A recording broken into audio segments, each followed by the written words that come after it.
Premier ministre félicite le secteur privé pour son engagement à approvisionner correctement et de façon régulière les marchés en produits de grande consommation.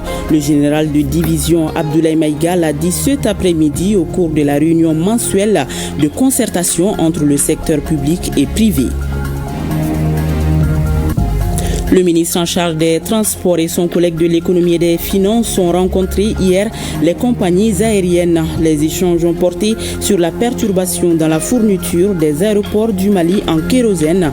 Le gouvernement s'engage à prendre toutes les dispositions nécessaires afin d'éviter de telles situations.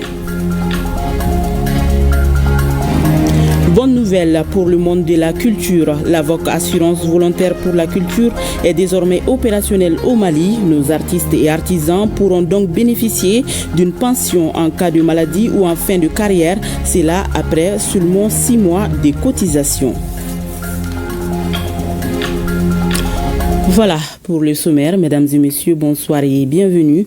Nous sommes mercredi. Le président de la transition, chef de l'État, le général d'armée Assimi Goïta, a présidé ce matin le Conseil des ministres dans sa salle de délibération au palais de Koulouba. Avec moi sur ce plateau, Mahamadou Kone, bonsoir. Bonsoir Barakissa, mesdames et messieurs, bonsoir. Alors, après examen des points inscrits à l'ordre du jour, le Conseil a entendu des communications. Oui, au chapitre des communications, 1. Le ministre de la Jeunesse et des Sports, chargé de l'instruction civique et de la construction citoyenne, a informé le Conseil des ministres de la participation des Aiglonnais à la CAN U17 au Maroc. L'équipe nationale de football des moins de 17 ans a brillamment participé à la Coupe d'Afrique des Nations de football de la catégorie organisée au Maroc du 28 mars au 19 avril 2025. Elle a terminé sur le podium en obtenant la médaille d'argent à l'issue de la séance des tirs au but face au pays organisateur. Cette formation nationale est qualifiée pour la Coupe du Monde des moins de 17 ans prévue au Qatar au mois de novembre 2025. Le ministère en charge des sports, en rapport avec la Fédération malienne de football, prendra les dispositions nécessaires pour assurer une meilleure participation de notre sélection nationale à cette Coupe du Monde. B. De la participation du Mali au Forum de la jeunesse du Conseil économique et social des Nations Unies, ECOSOC Youth 2025. Le forum annuel de la jeunesse tenu du 15 au 17 avril 2025 à New York, aux États-Unis d'Amérique, a regroupé des décideurs et des jeunes leaders du monde entier sur le thème « Les jeunes à l'avant-garde » pour promouvoir des solutions durables et inclusives fondées sur la science et les données probantes pour le développement durable à l'horizon 2030 et ses objectifs de développement durable afin de ne laisser personne de côté. Le ministre de la Jeunesse et des Sports, chargé de l'instruction civique et de la construction citoyenne, au cours des sessions, a mis l'accent sur les initiatives du gouvernement en faveur de la jeunesse pour l'accès au financement, la création d'emplois, la participation des jeunes à la prise de décision et leur forte mobilisation à travers des activités citoyennes et d'investissement humain. La participation du Mali à ce forum a permis d'élargir le réseau de partenaires pouvant accompagner les efforts du gouvernement en faveur des jeunes. 2. Le ministre de l'Artisanat, de la Culture, de l'Industrie hôtelière et du Tourisme a informé le Conseil des ministres de la signature d'une convention relative à l'assurance volontaire pour la culture. Le ministère de l'Artisanat, de la Culture, de l'Industrie hôtelière et du Tourisme et le ministère de la Santé et du Développement social, à travers l'Institut national de prévoyance sociale, ont initié l'assurance volontaire pour la culture, conformément à la lettre de cadrage du président de la transition, chef de l'État, qui préconise l'amélioration de la couverture sanitaire et le développement d'un système de solidarité nationale. L'assurance volontaire pour la culture est un régime de prévoyance sociale spécifique aux acteurs privés des secteurs de la culture, de l'artisanat et du tourisme qui offrira des facilités aux assurés.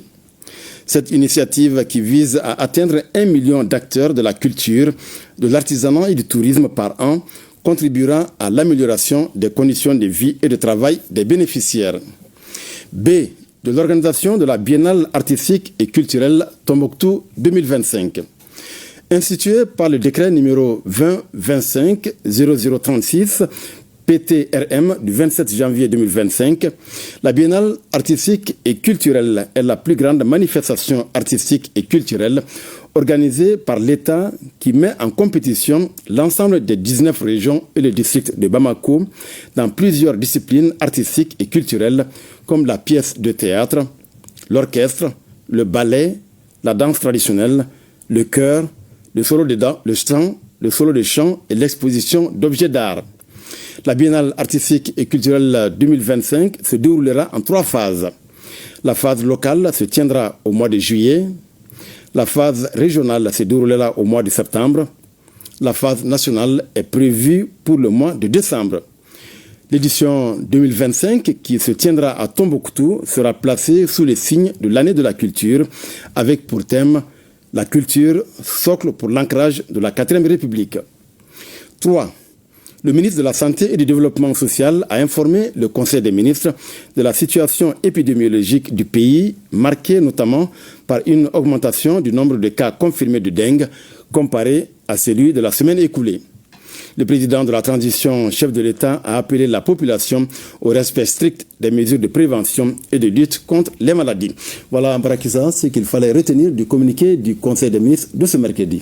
Merci bien, Mahamadou Kone. Et nous poursuivons avec ce journal. Je le disais, le Premier ministre de l'administration territoriale et de la décentralisation, a présidé cet après-midi la 5e réunion mensuelle de concertation entre le secteur public et privé. L'objectif est de nouer un partenariat fécond entre ces deux secteurs afin d'assurer une prise en charge effective des préoccupations de chaque partie prenante du processus de développement économique et social du Mali.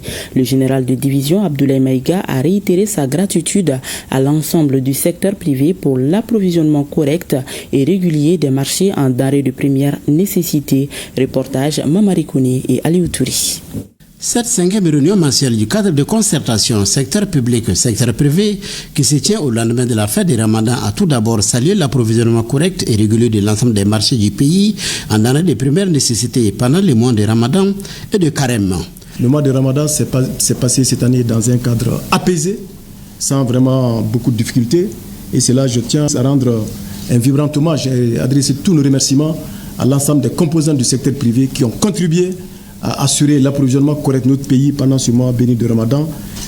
Alors, sur la base de la présentation qui a été faite de la matrice des réformes structurelles qui seront de nature à améliorer le climat des affaires, à favoriser l'investissement, à assurer une croissance économique forte et durable, cette matrice stabilisée a fait l'objet donc d'une répartition entre les différents départements ministériels en fonction de l'ancrage institutionnel de chaque composant du secteur privé. Le chef du gouvernement a réitéré sa profonde gratitude à l'ensemble des acteurs du secteur privé pour la résilience, mais aussi pour la création d'emplois et l'approvisionnement correct du pays, singulièrement en denrées de première nécessité. Votre présence en grand nombre, et cela depuis la mise en place du cadre de concertation, témoigne encore de l'intérêt grandissant que vous ne cessez d'accorder à la nouvelle dynamique créée entre les secteurs publics et privés pour examiner des préoccupations fondamentales et d'y apporter des solutions appropriées. Nos différentes rencontres m'offrent toujours l'occasion de vous demander de maintenir le cap afin d'assurer l'atteinte des objectifs fixés par son Excellence le général d'armée Assimi Goïta, président de la transition, chef de l'État, dans la lettre de cadrage qui m'a adressé plus particulièrement l'axe 3 relatif à la satisfaction des besoins élémentaires des populations grâce à une économie forte et l'axe 6 relatif à l'apaisement du climat social. De l'exposé du plan d'action pour la satisfaction des besoins fondamentaux de la population, il ressort que sur les 14 mesures prioritaires, 7 ont été réalisées, 4 en cours et 3 sont en attente d'exécution. La réunion a été l'occasion pour les représentants du secteur privé d'exprimer leurs préoccupations, des préoccupations auxquelles des réponses ont été apportées. Et c'est communiqué, le président du Conseil national de transition informe les membres du CNT que dans le cadre de la session ordinaire d'avril 2025 en cours, une séance plénière se tiendra le jeudi 24 avril 2025 et jour suivant s'il y a lieu.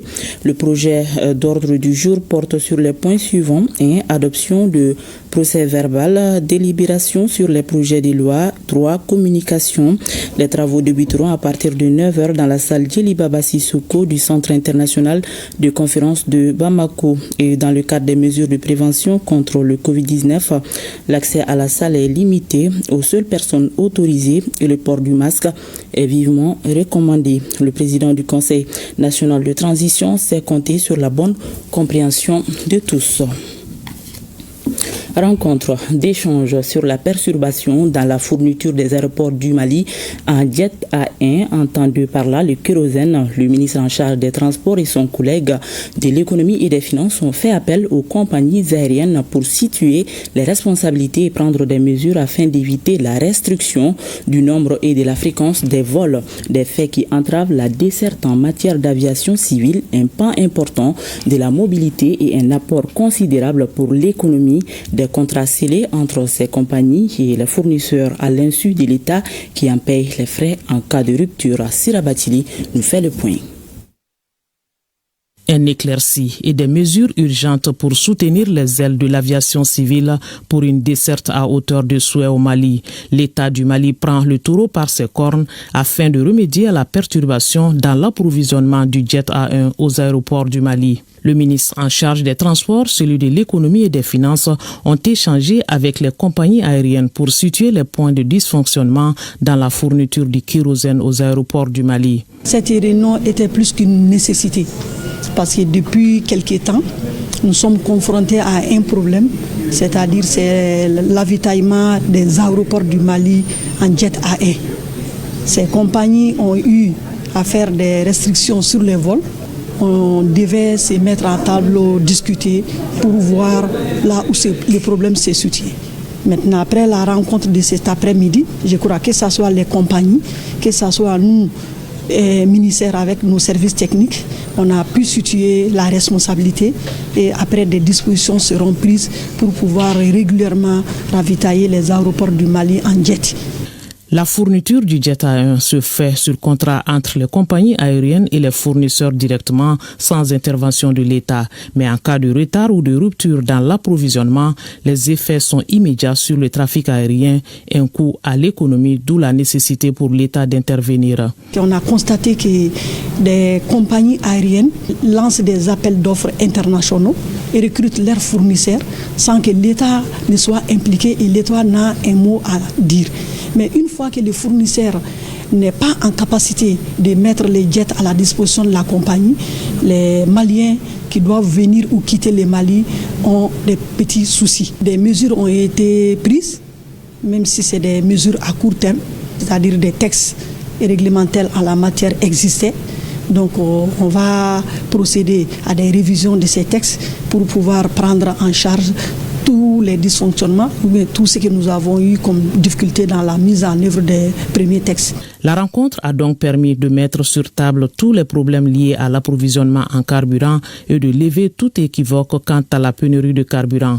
Les compagnies se disent rassurées. Les ministres du département nous ont rassurés que dorénavant le problème sera résolu et que des dispositions aussi seront prises très rapidement pour que dans un court délai, les ravitaillements au niveau de l'aéroport soient ce qu'on nous souhaite tous en tant que compagnie aérienne. L'État n'a rien à voir avec ce problème.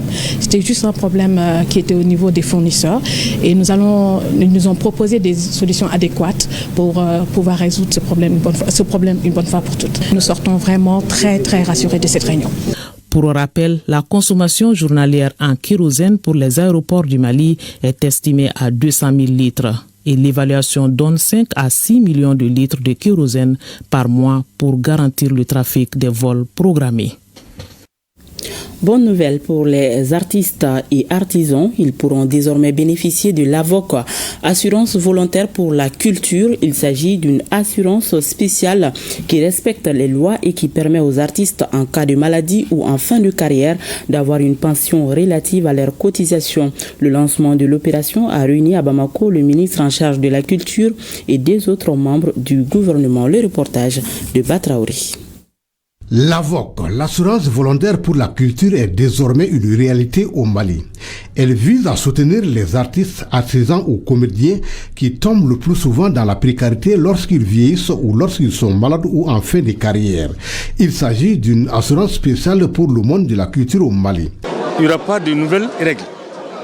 On va simplement faire des facilités pour enrôler des facilités pour recevoir de l'argent, des facilités pour payer les prestations. Et ce qui fait que on l'a adapté à ce monde spécifique qui est un monde en perpétuelle mutation. Autrement dit, un monde qui est instable. Et en raison de cette instabilité-là, on a trouvé ce produit spécifique.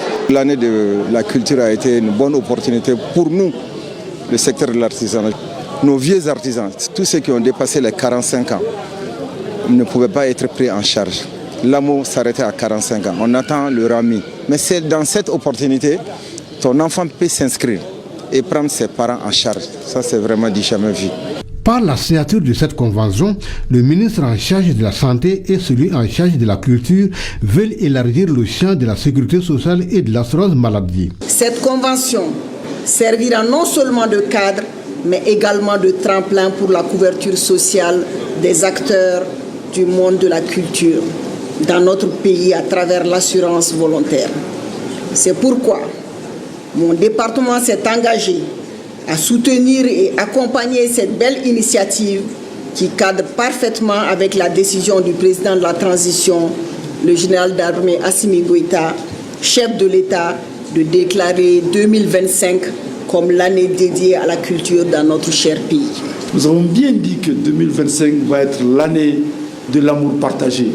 Ça va être l'année de la solidarité, ça va être l'année de la protection des artistes et des artisans, ça va être l'année de l'artisan, ça va être l'année de l'acteur du tourisme. Et c'est ce qui a commencé. Et pour soutenir les talents, pour revitaliser les territoires, qui revitalise les territoires? C'est les artistes et les artisans. Ils ont besoin d'abord d'être sécurisés. Le premier enrôlement effectué à la fin de la cérémonie ouvre la voie aux membres qui pourront récolter les fruits après seulement 6 mois de cotisation selon les responsables de la VOC.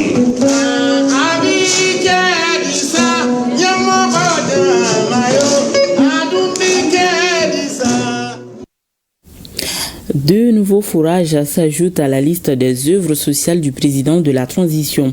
Ils ont été mis à la disposition des populations de Yirimadio, Yorojambougou et Yirimadio Plateau par les conseillers spéciaux du président de la transition chargé des œuvres sociales. Les bénéficiaires ont remercié le chef de l'État pour cette initiative qui permet d'atténuer leurs souffrances. Daouda Koni.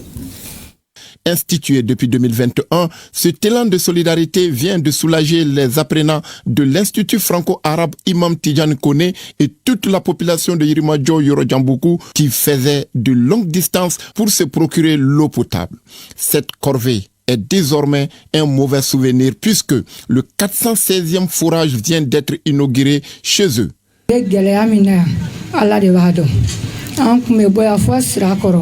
On partait jusqu'à Sirakoro pour chercher de l'eau. Cela nous fatiguait. Aujourd'hui, tout cela est fini. Nous saluons le général d'armée Assimi Goïta qui a pensé à nous. La population de Yirimadio Plateau a également reçu officiellement son fourrage. Le 417e des œuvres sociales du président de la transition générale d'armée Assimi Goïta.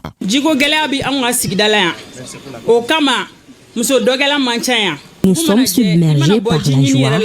Avoir ce fourrage est une aubaine pour nous femmes de cette localité de Yirimadio. On en avait besoin. Prendre soin de ces fourrages est la meilleure des réponses pour remercier le chef de l'État. On sait que quand on a l'eau potable, ça évite beaucoup de problèmes de santé, beaucoup de maladies liées à l'eau. Dire aux bénéficiaires de ces fourrages-là encore qu'ils prennent soin de ces fourrages afin que d'autres Maliens puissent bénéficier d'autres fourrages et que d'autres Maliens puissent imiter le président de la transition. Si à Yirimadio Plateau, une attestation de reconnaissance a été remise par les femmes du groupe La Lumière au général d'armée Assimi Goïta, président de la transition, pour avoir pensé à elle, les femmes de l'association Benkadi de Yirimadio Yorojambougou ont offert une tasse de haricots à Agibou Dambélé, son conseiller spécial, pour son implication sans faille dans la mise en œuvre de cette action de bienfaisance. Les États généraux du sport s'ouvrent demain à Bamako, une initiative du ministère en charge des sports qui bénéficie de l'assentiment de l'ensemble des acteurs. Les assises de 2 jours doivent permettre aux acteurs de faire le diagnostic des problèmes qui entravent le développement du sport dans certaines disciplines. À quelques heures de l'ouverture de la cérémonie, le ministre de la Jeunesse et des Sports, chargé de l'instruction civique et de la construction citoyenne, revient sur les enjeux au micro de Abdul Karim Kaba. Les États généraux du sport aujourd'hui sont organisés sous la haute présidence du président de la transition. Il s'agit d'une instruction du président de la transition pour aujourd'hui faire le point sur l'état d'avancement du sport du Mali. Qu'est-ce qu'il faut faire? Il faut tirer le bilan. Il y a eu beaucoup d'acquis, comme il y a énormément de défis. Voir comment le sport malien peut se projeter. Et nous sommes très heureux de l'organisation de ces États généraux du sport, parce que nous avons tous les acteurs qui sont réunis autour de ce projet-là. Cela a commencé au niveau des régions, où il y a eu des concertations, au niveau des différents acteurs du sport. Il y a eu également une consultation à travers certains acteurs qui ont fait des contributions au niveau de la diaspora. Aujourd'hui, nous sommes à la phase nationale. C'est la phase qui va regrouper plusieurs autres acteurs qui vont statuer sur ce qui a été dit, qui vont apporter de nouveaux éléments certainement, qui vont discuter et débattre de certains de ces éléments. Mais la finalité, c'est comment aider aujourd'hui à développer davantage notre sport, à le rendre compétitif, à le rendre fort et respecté. Le Mali est une grande nation de sport. Et pour cela, je pense que tous les acteurs sont unanimes qu'il est impératif que nous puissions élever davantage notre sport à un niveau norme internationale pour qu'on soit encore beaucoup plus compétitif à l'extérieur. Et cela, nous avons aussi la mobilisation des anciens ministres qui sont venus, qui vont se rajouter à tous les autres acteurs du sport pour apporter leur expertise, leur expérience. Cela va aider aujourd'hui à ce que nous puissions avoir des documents qui vont sortir de ces états généraux. Et ces documents ne seront pas un document de plus. Ce serait un document qui va nous permettre à avancer, qui va être immédiatement opérationnel. Validation du manuel de fact-checking destiné au monde scolaire dans le cadre du projet FOCABIN. Le manuel a été présenté ce matin aux parties prenantes du monde scolaire à la faveur d'un atelier. La rencontre est organisée par le projet FOCABIN, le jalon partenaire de Search for Common Ground, le ministère de l'Éducation et le département en charge de la communication et de l'économie numérique. Mamadou Fani. Les fausses informations sont à la base de plusieurs tensions sociales et conflits à travers le monde. Le Mali n'échappe pas à cette désinformation, surtout en milieu scolaire. Search for Common Ground, à travers le projet FOCABIN, le département de l'éducation et celui de la communication se mobilisent pour lutter contre la propagation des fausses informations et des discours de haine pour contribuer au renforcement de la cohésion sociale. Cet atelier de validation du manuel de fact-checking destiné au monde scolaire est une réponse à ce phénomène. Le document ainsi proposé à la validation a été conçu, partagé et amendé par Search et les partenaires de mise en œuvre du projet FOCABIN pour servir d'abord à initier les influenceurs communautaires au fact-checking afin de lutter contre la propagation des fausses informations et les discours de haine. Et nous pensons que ce manuel, qui va servir dans le milieu éducatif, mais aussi dans le milieu même des professionnels des médias, va permettre de pouvoir garantir cette pérennisation de cet outil. Les participants à cet atelier prendront connaissance de la structure pédagogique du manuel, des concepts clés et évalueront la cohérence des contenus proposés pour le monde scolaire. Ce que nous validons ici, c'est un investissement dans l'intelligence collective et la résilience sociale de notre nation. Je terminerai en réaffirmant l'engagement du ministère de la Communication, de l'économie numérique et la modernisation de l'administration à accompagner toutes les initiatives qui renforcent les capacités des citoyens à faire face aux défis de l'ère numérique. Au terme de cet atelier, le manuel sera validé avec des recommandations précises et l'adhésion des acteurs du secteur de l'éducation. Une feuille de route sera élaborée pour sa diffusion. Une trentaine de professionnels de médias de la région de Tombouctou et de Taoudéni renforcent leurs capacités sur le journalisme sensible au conflit. Cette formation est initiée par l'UNICEF en partenariat avec le projet de promotion de l'accès au financement, à l'entrepreneuriat et à l'emploi au Mali, PAFEM. L'objectif est d'outiller ces acteurs à travers des stratégies de communication efficaces afin qu'ils puissent contribuer à l'apaisement dans les zones affectées par les conflits. Reportage Najim Baba Sissi, Abdoulaye Sissi. Renforcer les connaissances des journalistes et personnels de médias des régions de Tombouctou et de Taoudéni sur les principes et bonnes pratiques de la communication sensible au conflit. L'utilisation adéquate des réseaux sociaux en période de crise afin de promouvoir le vivre ensemble à travers des cellules de communication de crise au niveau communal, local et régional. Ce sont là, entre autres objectifs recherchés par cette formation initiée par l'UNICEF en partenariat avec le projet de promotion de l'accès au financement, à l'entrepreneuriat et à l'emploi au Mali, PAFEM. Cette initiative converge avec la vision des plus hautes autorités du pays, celle de permettre aux journalistes formés et sensibles au conflit dans la région d'utiliser les réseaux sociaux de manière responsable, de traiter l'information de manière impartiale et de promouvoir la cohésion sociale. Ces outils objets du présent atelier permettront de développer et de diffuser des modules qui ont fait leur preuve dans d'autres zones de conflit en termes de prise en charge. 2 jours durant, la trentaine de journalistes sera formée sur les thématiques comme la communication sensible au conflit, le bon usage des réseaux sociaux en période de crise, le traitement de l'information par les médias locaux en période de crise et le vivre ensemble à travers des cellules de communication de crise. L'apaisement, la solidarité, la cohésion sociale, c'est aussi bénéfique pour nous. Pour notre part, nous resterons entièrement à votre écoute pour vous accompagner dans l'atteinte des objectifs assignés pour un mieux-être des populations de la région de Tombouctou. Pour rappel, le PAFEM est un projet du gouvernement du Mali financé par la Banque mondiale dont la composante 3 est mise en œuvre par l'UNICEF dans les régions de Tombouctou et de Taoudéni.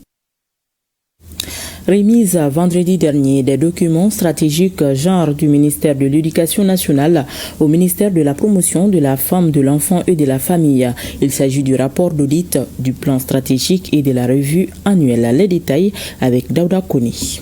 Conformément aux attentes des objectifs de développement durable ODD, l'égalité de genre est l'un des leviers essentiels pour garantir le droit à l'éducation. À ce titre, le gouvernement du Mali a fourni des efforts pour garantir l'égalité de genre dans le système éducatif. C'est pourquoi un audit genre a eu lieu en 2023 sous l'impulsion du ministère de l'Éducation nationale et avec le soutien de l'UNICEF et du Canada. Le rapport de cet audit et 2 autres documents, à savoir le plan stratégique et la revue annuelle, ont été remis lors d'une cérémonie au ministère de la Promotion de la Femme, de l'Enfant et de la Famille. Les recommandations issues de l'audit genre fourniront des leviers puissants pour intégrer de manière systématique l'approche genre dans chaque programme, politique et outil de gestion du ministère de l'Éducation nationale, pour veiller à systématiser la production d'un rapport annuel genre de manière à soutenir les plaidoyers et optimisations budgétaires en faveur de la scolarisation des filles. Seulement 5% des ressources prévues sont mobilisées à ce jour, soit à peine 0,6% des dépenses du ministère de l'Éducation nationale. Cette transmission vise à officialiser et à centraliser les efforts du ministère de l'Éducation nationale en matière de promotion du genre et permet une coordination nationale efficace. Elle vise également à assurer que la question de l'égalité des sexes et du genre soit prise en compte par tous les acteurs. Des copies et des clés USB contenant la version électronique des documents ont également été remises aux invités. Initiative de soutien aux femmes et enfants du Mali, IFE Mali, vient de clôturer officiellement la 3e édition de son projet phare Men for Women Champions 3.0. L'objectif est de promouvoir une masculinité positive, prévenir les violences basées sur le genre et renforcer l'autonomisation économique des femmes vulnérables en impliquant activement les hommes dans la défense des droits des femmes. Le projet est entièrement financé par l'ambassade du Royaume-Uni au Mali pour un budget global de 60 millions de francs CFA. Le point avec Fantama Manientao. Pendant plusieurs mois, ce projet de l'initiative de soutien aux femmes et enfants du Mali a rassemblé des hommes engagés dans la lutte pour l'égalité des genres et la promotion des droits des femmes au Mali. À ce jour, 120 femmes sont bénéficiaires du dit projet. Elles ont été outillées sur leurs droits fondamentaux et ont acquis des compétences techniques dans des activités génératrices de revenus telles que le maraîchage et la transformation agroalimentaire, entre autres. À travers ce projet, nous avons beaucoup contribué à la sensibilisation des hommes par rapport à la masculinité positive. Et c'était aussi une occasion de renforcer les capacités de 120 femmes.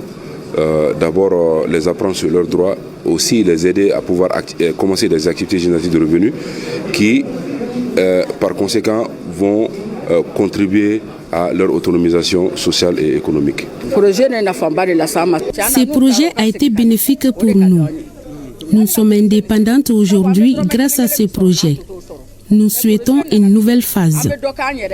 Je tiens, au nom de l'ambassade, à adresser nos plus sincères remerciements à l'équipe de IFE Mali pour ce résultat probant.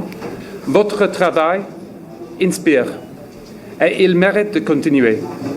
Ce projet d'une durée de 8 mois a permis de renforcer l'autonomisation des femmes, de mobiliser les hommes comme acteurs du changement et de poser les bases de communautés plus justes et plus sûres. Les zones d'intervention étaient la région de Koulikoro, Ségou, Bougouni et Koutiala. Le ministère des Maliens établi à l'extérieur et de l'intégration africaine, toujours au secours des Maliens des retours de Mauritanie. Une mission s'est rendue la semaine dernière à Kabou-Gadiaga, dans la région de Kaï, pour s'enquérir des conditions d'accueil et de la prise en charge de nos compatriotes refoulés. Bremedaou. Le village de Kabou-Gadiaga, dans la commune rurale de Soni, région de Kaï, continue d'accueillir par centaines tous les jours nos compatriotes expulsés de la Mauritanie. C'est dans ce cadre qu'une mission du ministère des Maliens établi à l'extérieur et de l'intégration africaine, conduite par le chef de la cellule de veille pour le suivi de la crise, s'est rendue à Kabou-Gadiaga. Le colonel-major Adama Tungara et sa délégation ne sont pas venus les mains vides. Ils ont remis 6 tonnes de riz au comité local de crise avant de remercier les autorités villageoises et toute la population pour leur hospitalité aux Maliens en détresse. Notre présence à Kabou, c'est d'apporter l'accompagnement et toute l'assistance à nos compatriotes qui ont été refoulés de Mauritanie ces dernières 48 heures. Et aussi apporter un message du ministre au village de Kabou pour leur témoigner tout notre soutien. Depuis le début de la crise au mois de mars passé, le gouvernement de la République du Mali, à travers le département en charge des Maliens établis à l'extérieur et de l'intégration africaine, n'a pas lésiné sur les moyens pour le confort moral de ses fils et filles du pays refoulés. Une cellule de crise a été mise en place, non seulement au niveau du département, qui se réunit tous les jours pour échanger sur le sujet et voir les dispositions à prendre. À chaque instant, le gouvernement, à travers le ministère des Maliens établi à l'extérieur de l'intégration africaine, apporte son soutien, non seulement aux autorités locales, mais aussi à nos compatriotes qui reviennent, à travers la mise à disposition de la logistique qui leur permet de rentrer chez eux. Au total, ils sont 546 à prendre la route pour rejoindre leurs familles respectives. La mairie de Sikasso, aux côtés des déplacés internes résidant dans la commune urbaine de Sikasso, ils viennent de bénéficier d'équipements de transformation d'oignons et de tomates, de quoi les faire oublier leur situation de précarité et les aider à s'insérer dans le tissu socio-économique. Compte rendu Moussokoro Seremi et Suleiman Bamba. La présente cérémonie de remise des kits est la suite logique d'une session de formation en transformation agroalimentaire initiée par la mairie dans le cadre de l'appui aux indigents de la commune urbaine de Sikasso. Ces soutiens, destinés à une cinquantaine de déplacés internes de la région de Mopti, viennent ainsi stimuler l'économie locale et réduire la dépendance de ces populations affectées par les crises sécuritaires. Ils vivaient à Mopti, dans cette région. Ils vivaient et ils avaient aussi leurs moyens de production. Arrivé à Sikasso, on a constaté que certains d'entre eux se livrent à la mendicité. Nous pensons que c'est une action qui amène la sécurité sociale d'abord dans notre commune. Sachant que Sikasso, c'est une zone de production par excellence, nous pensons qu'ils peuvent avoir du gain et pourquoi pas participer au développement de la commune. Ces kits sont composés d'ustensiles de transformation, des contenants de conservation, des sacs d'oignons et des caisses de tomates, le tout pour un montant de 5 millions de francs CFA. Une lueur d'espoir pour ses bénéficiaires, dont une dizaine de familles d'accueil de déplacés, pour se bâtir un futur plus stable et plus digne. Nous sommes reconnaissants envers la mairie pour ces gestes. Ces équipements vont nous aider à nous reconstruire, d'avoir une source de revenus et d'être intégrés dans la société. Nous, en tant que famille d'accueil, on va aussi assister ces éléments pour qu'ils ne gâtent pas ces éléments et qu'on puisse les accompagner toujours pour que demain, ils ne tendent pas la main à autrui. À noter que la commune urbaine de Sikasso compte à ce jour 1449 déplacés internes des cercles de Badjangaga, Koro, Bankas et Douanzan.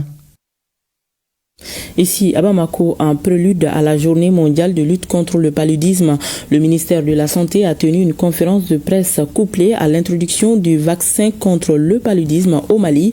Objectif, sensibiliser l'opinion publique, mobiliser les partenaires et rappeler que la bataille contre cette maladie évitable est loin d'être terminée. Le point avec Maïmouna Guindo et Abdul Salam Bambara. Le paludisme tue encore et il tue trop. 263 millions de cas, plus de 500 000 décès en 2024 dans le monde, selon l'Organisation mondiale de la santé. Au Mali, plus de 3 millions de cas et 1638 décès confirmés dévoilés par la dernière enquête démographique de la santé. Ces chiffres font froid dans le dos. C'est pourquoi les autorités sanitaires veulent prendre le taureau par les cornes. En prélude à la journée mondiale de lutte contre la maladie, les responsables sanitaires ont réuni la presse pour tirer la sonnette d'alarme. Faire connaître à la population tout ce que nous sommes en train de faire par rapport à la lutte contre le paludisme. Comme le savons tous, c'est la première cause de mortalité et de morbidité au Mali. Donc c'est l'une quand même des priorités de la politique nationale de santé ici au Mali. En 2024, selon le 10-2, ce fléau a constitué la première cause de morbidité avec 38% et de mortalité avec 27%. Les femmes enceintes et les enfants de moins de 5 ans représentaient les couches les plus affectées. La conférence de presse a aussi été l'occasion de présenter le tout nouveau vaccin antipaludique R21 Matrix 0. Avec une efficacité de 65%, il sera introduit de façon progressive dans le programme élargi de vaccination dans certaines régions pilotes avec 600 000 enfants comme cible. Ça fait 38 ans que la communauté scientifique travaille à mettre ce vaccin au point. Depuis les travaux en tube essai, comme on dit, au laboratoire, les travaux sur les cellules vivantes, les travaux sur les animaux, les petits animaux, les grands animaux, et finalement les essais cliniques chez l'homme, essais cliniques auxquels notre équipe a grandement participé, tant pour le vaccin RTSS que pour le vaccin R21. La journée mondiale de lutte contre le paludisme sera célébrée ce 25 avril. Le thème choisi pour la 18e édition est « Le paludisme s'arrête avec nous ». Réinvestir, réimaginer, raviver. Dianto ou encore Prends garde est une œuvre de la réalisatrice Soussaba Sissé, fille du célèbre cinéaste Souleymane Sissé. L'œuvre plonge le spectateur au cœur de la crise sécuritaire à laquelle le Mali fait face depuis 2012. Les cinéphiles de Bamako ont suivi hier soir l'avant-première du documentaire au cinéma magique Ex Babemba. Moussa Kamara nous en dit plus.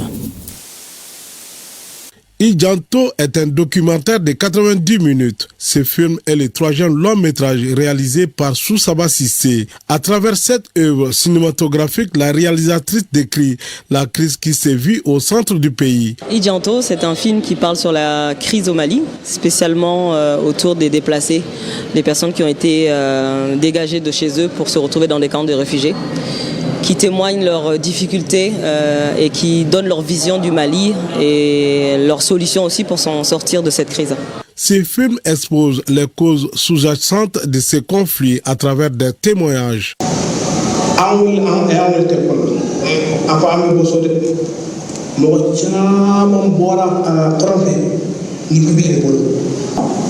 une petite caserne de 50, 60 soldats tenait des endroits. Maintenant, des casernes de 500, 600, 700 personnes sont menacées d'être anéanties. Pour les cinéphiles qui ont effectué les déplacements, la relève est assurée. C'est la continuation dans la lignée familiale. Beaucoup de questions, beaucoup de témoignages qui convoquent la jeunesse d'aujourd'hui et les moins jeunes à s'interroger sur l'avenir du pays. Cette avant-première a été rendue possible grâce à l'accompagnement du département en charge de la culture. Dès que le projet a été présenté au département, on a beaucoup apprécié et nous avons accompagné le projet. C'est une œuvre qui est vraiment d'actualité. Parce qu'elle fait la situation de la crise au Mali sans complaisance. Après cette avant-première à Bamako, la réalisatrice Soussaba Sissé compte projeter le film Idjanto sur les sites des déplacés. C'est pour sensibiliser l'opinion publique sur les enjeux cruciaux auxquels fait face le Mali. À Koutiala, le festival Mamala, dénommé Fête du Nampou ou encore de l'hospitalité, est célébré par les responsables du quartier Koko. L'idée est de contribuer au rayonnement des valeurs sociales, à la paix et au vivre ensemble. L'offre des beignets aux étrangers et des prestations d'artistes ont marqué le Nampou de Koko. Reportage Brima Kone et Amadou Doulou.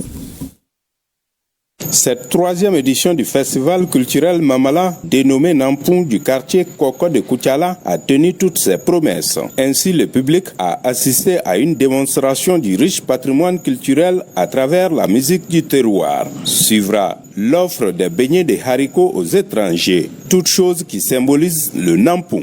C'est un patrimoine immatériel Mianka, c'est la fête la plus importante du pays Mianka. Donc nous on est fiers de ce Nampou-là. Nous pensons que la valorisation de ce Nampou peut contribuer beaucoup à l'apaisement du climat social. Le festival Nampou ou encore la fête de l'hospitalité est perçu comme un espace cultivant la paix, la cohésion sociale et la tolérance. Les plus hautes autorités ont pris la décision de dédier l'année 2025 comme année de la culture. Le Nampou est un puissant facteur de paix, de cohésion et d'entente. Ce patrimoine immatériel mérite l'attention de tous pour sa pérennisation. Le Nampou du quartier Koko de Koutiala traduit la volonté des initiateurs de faire de la culture un tremplin pour le développement. Cette activité culturelle participe largement au rayonnement culturel de Koutiala. Pour la circonstance, le thème choisi est la culture facteur paix et de cohésion dans la confédération des États de l'AES. Il est magnifié à travers des œuvres artistiques de haut niveau. Le chargé d'affaires Bakari Dambélé et le consul général du Mali à Paris, Tidjani Koulibaly, étaient auprès de la communauté malienne à Orléans. Une visite qui a permis aux deux diplomates de réaffirmer la disponibilité des autorités du pays à porter assistance aux Maliens où qu'ils se trouvent. Les reportages d'Undi Sissoko avec le commentaire de Adam Maïga.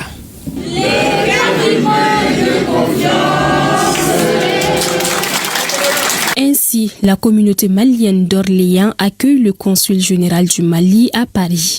L'objectif de cette visite est de s'enquérir des conditions de travail du chargé d'affaires à Orléans et échanger avec les Maliens résidant dans cette localité. On a été satisfaisant. La visite a été bien passée. Toutes nos questions, on a tout évoqué. On remercie le ministre conseiller. À Orléans, ici, le consulat honoraire a un siège. Il y a toute une équipe qui travaille d'arrache-pied pour satisfaire aux besoins de nos concitoyens. Je pars très satisfait de cette visite. Et la communauté malienne établie à Orléans qui accompagne, soutient le consulat honoraire et le Mali. La visite des locaux mis à la disposition de la communauté malienne d'Orléans et réalisée par le consul honoraire sur fonds propres a été le temps fort de cette cérémonie.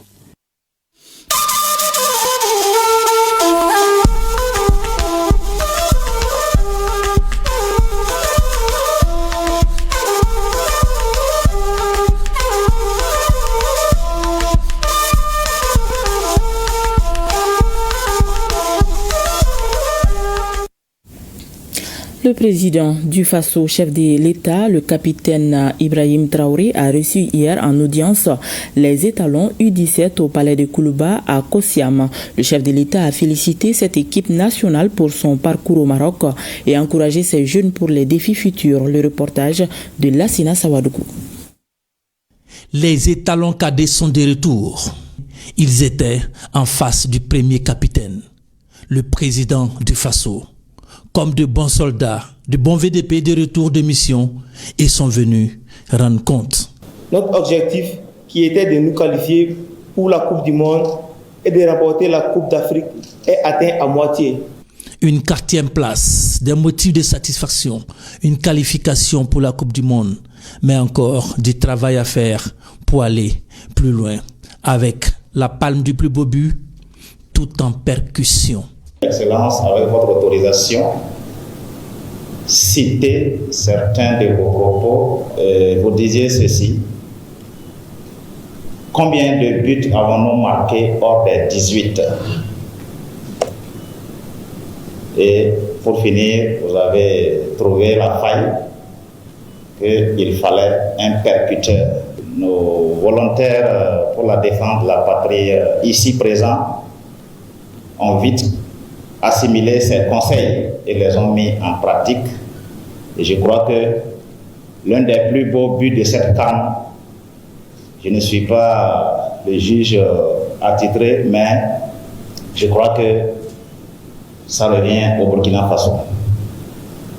En bon observateur, le président du Faso a décelé les failles de cette équipe. Il y a eu un moment donné où on a été déconcentré. Je ne sais pas si c'est l'ivresse de la victoire ou juste de la déconcentration, mais on s'est déconcentré, surtout le match contre nos frères du Mali, on s'est beaucoup déconcentré. Et donc ça, c'est une leçon que vous devrez apprendre. Lorsqu'il y a une compétition qui est engagée, il faut rester concentré jusqu'au bout. C'est ça qui fait l'expérience aussi. Donc vous avez appris ça à vos dépens et je pense qu'au cours du mondial, vous devrez travailler ça et rester concentré. Le capitaine Ibrahim Traoré a aussi salué les performances et l'état d'esprit qui a animé le groupe. J'ai beaucoup apprécié l'esprit collectif que vous avez su, vous, encadrement, cultiver en eux. Et donc, je vous félicite pour ça. C'est très rare de voir des équipes compactes comme cette équipe. Tout le monde défendait, tout le monde, quand c'est au milieu, et se projetait très rapidement. Comme dans la guerre, l'un des éléments essentiels reste et demeure le mental. Voilà, il faut rester toujours serein, ne pas se décourager surtout. Et lors d'un match, des situations peuvent arriver, mais c'est le mental qui fait la différence entre les équipes. Si vous encaissez et que vous avez peur, vous perdez. On peut encaisser 2, 3 buts, mais il faut se battre. Il faut se battre. Tout est possible. Travailler beaucoup sur le mental, être très très résilient, comme le peuple burkinabé. Le plus grand conseil que je vais vous donner, c'est l'hygiène de vie. Les étalons cadets savent ce qu'il leur reste à faire pour la suite de leur carrière et pour les échéances à venir. Au Niger, les éléments de Boko Haram ont mené une incursion dimanche dernier dans la ville de Kablewa, prenant 6 otages. La réaction énergique des éléments des forces de défense et de sécurité de l'opération Nalewa Dolé a permis la libération de tous les otages et la neutralisation de tous les terroristes dans la zone. Le gouverneur de la région de Difa est allé à Kablewa pour saluer les unités engagées pour cet exploit. Compte rendu à lui Ibrahim et Kabiru Abdou. Dans la nuit de dimanche à lundi, des éléments du groupe terroriste Boko Haram ont effectué une incursion dans la ville de Kablewa dans le département de Gingimi en levant plusieurs civils. Réagissant promptement, les forces de défense et de sécurité ont lancé une opération de poursuite et d'encerclement permettant non seulement la libération de tous les otages, mais aussi la neutralisation de plusieurs assaillants. Aussitôt informés, nous avons jugé nécessaire d'effectuer le déplacement pour venir vous apporter d'abord les félicitations des plus hautes autorités de notre pays. Ça nous réjouit, ça nous rassure énormément. Et c'est avec beaucoup de plaisir que nous sommes venus vous le dire de vive voix. La cohésion qui existe entre vous est la source de votre succès. La visite du gouverneur de la région de Difa a été également l'occasion de rassurer les populations locales. L'opération, elle parle d'elle-même. Donc, à ma personne de soldat, nous ne jugeons pas. C'est la population qu'on sécurise, qui juge le travail qu'on fait sur le terrain. Et aussi la hiérarchie militaire. Cette incursion, bien que rapidement contenue, rappelle les menaces persistantes dans la région de Difa, mais démontre également la capacité de réaction rapide des forces de défense et de sécurité qui continuent de défendre le territoire avec courage et efficacité. De retour à Difa, le gouverneur et sa délégation se sont rendus au centre hospitalier régional de Difa pour s'enquérir de l'état de santé de l'unique blessé de l'opération.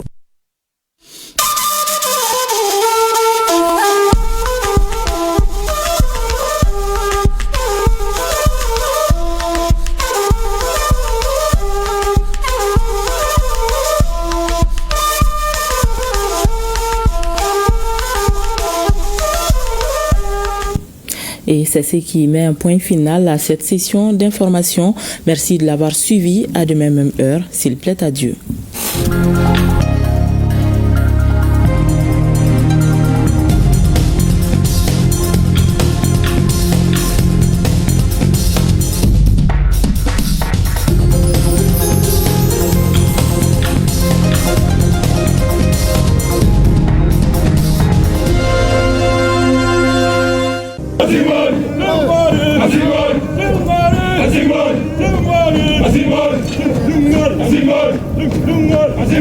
Nous laissons derrière nous tout ce que nous avons de plus cher. Enfants, épouses, amis, pères et mères. Fièrement, nous répondons à l'appel du devoir. Pour que les déplacés et les réfugiés rentrent à la maison. Pour que nos enfants reprennent le chemin de l'école. Pour que jaillisse la lumière de la réconciliation entre les peuples, pour le Mali, pour la patrie. Cette voie, nous l'avons choisie, au prix de nos vies. Nous défendrons nos couleurs. Et si nous laissons derrière nous, veuves et orphelins, nous vous prions, prenez soin d'eux.